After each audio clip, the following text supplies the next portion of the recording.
USS Recruit. Not a real ship, but not really a building either. The USS Recruit is a ship-shaped naval training structure, afloat on a sea of concrete and asphalt. The first of its kind, not quite building, not quite ship, USS Recruit was originally a commissioned vessel and observed traditional naval shipboard procedures like all other vessels. Any sailor who ever served duty on board fondly remembers his time on the Recruit. Former recruit, Elmer Lopez.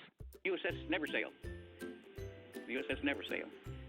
It taught us how to become men, responsible men. Affectionately known as the USS Neversail, the Recruit was constructed in 1949 as a 2/3 scale model of a destroyer escort. It was constructed with sheet metal over wood framing on a concrete slab foundation. Sailors in NTC's Seamanship Division supervised the rigging with standard Navy fittings obtained from salvaged and mothballed ships.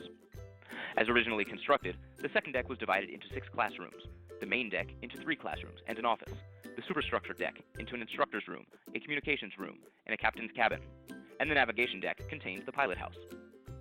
Aside from panel-type doors in the pilot house and the 6 auditorium-type doors allowing ingress to the second deck classrooms, all other modes of ingress or egress were via naval hatch-type doors.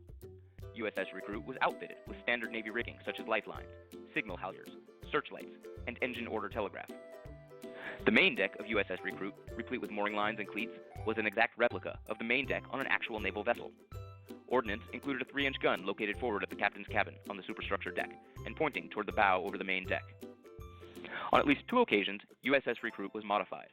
In 1954, the structure spent 3 months in drydock for overhaul and minor repairs. In 1982, USS Recruit was converted to a training guided missile frigate. In the end, the adaptable Neversail fell prey to an inflexible new technology. USS Recruit was decommissioned in 1967 after a computerized naval inventory could not classify the crewless, powerless, keelless vessel as afloat, tied up, in dry dock, undergoing repairs or conversion, or mothballed. Through its life, USS Recruit trained over 50,000 new recruits annually in basic naval procedure, sailors who eventually served during the crucial decades of the Cold War. Among the skills new sailors acquired while stationed on the USS Recruit were correct handling of the marlinspike, ground tackle, cargo boom, deck fittings, signal equipment, and lifeboat. Additionally, a company of recruits stood watch nightly from 8 p.m. to 8 a.m. Loved it. We were taught, and we learned, and we followed orders. That was the main thing. This right here is where I started learning orders. USS Recruit is listed on the National Register of Historic Places, and in late 2005 was designated California State Historical Landmark number 1042.